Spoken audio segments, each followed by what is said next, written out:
গণমঞ্চ বার্তার এই YouTube channel, আমি কথা বলছি বর্ণালী মুখার্জি। এই চ্যানেলকে আপনারা সাবস্ক্রাইব করুন, লাইক করুন। জ্ঞানেশ কুমার মনে করেন বন্দুকের নলই ক্ষমতার উৎস, আর আমরা মনে করি ভোট হলো জনতার উৎসব। বন্দুকের নলকে জনতার ওপর চাপিয়ে দিচ্ছে জ্ঞানেশ কুমার পশ্চিমবঙ্গে 2.5 লক্ষ কেন্দ্রীয় বাহিনী পাঠিয়ে। আর সবচেয়ে মজার কথা, প্রহসন হলো এটা যে সংস্থা, যে মানুষটা ভোটে বিশ্বাস করে না, বন্দুকের নলে বিশ্বাস করে, সেই মানুষটাকে আজকে ভোটের দায়িত্ব দেওয়া হয়েছে, ইসিকে দেওয়া হয়েছে ভারতবর্ষের নির্বাচনের দায়িত্ব। আরও মজার কথা এটা যে বিধানসভা ভোট হলো রাজ্যের ভোট, সেখানে বাংলা ভাষা প্রাধান্য পাবে, আসামি ভাষা প্রাধান্য পাবে, তামিল ভাষা প্রাধান্য পাবে। অথচ আমাদের এখানে যে 2.5 লক্ষ কেন্দ্রীয় বাহিনী পাঠানো হচ্ছে, তাদের মধ্যে অধিকাংশই বাংলা ভাষা বোঝে না।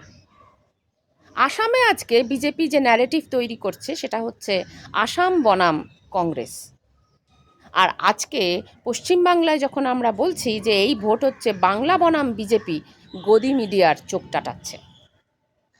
পশ্চিমবঙ্গের বিজেপি যারা কর্মী এবং সমর্থক, অন্ধভক্ত নেতা, আপনারা যদি এটা মনে করে থাকেন যে এই কেন্দ্রীয় বাহিনীর সাহায্যে আপনারা ভোট করবেন, আপনারা বুথে এই কেন্দ্রীয় বাহিনীর সাহায্যে আপনারা কিছু এদিক ওদিক করার চেষ্টা করবেন, উচ্ছৃঙ্খলতা করার চেষ্টা করবেন, সেটা কিন্তু আপনারা ব্যর্থ হয়েছেন।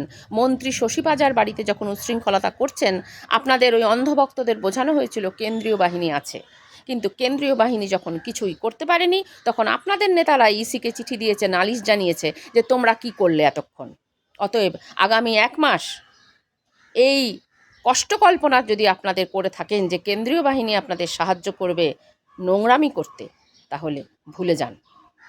আন্তর্জাতিক স্তরেও মার্কিন রিপাবলিকান নেতা মার্ক রুবিও আন্তর্জাতিক কনফারেন্সে বলেছে যে ভোট এটা আমাদের বিরাট বিপদ, উপনিবেশ আমাদের দরকার।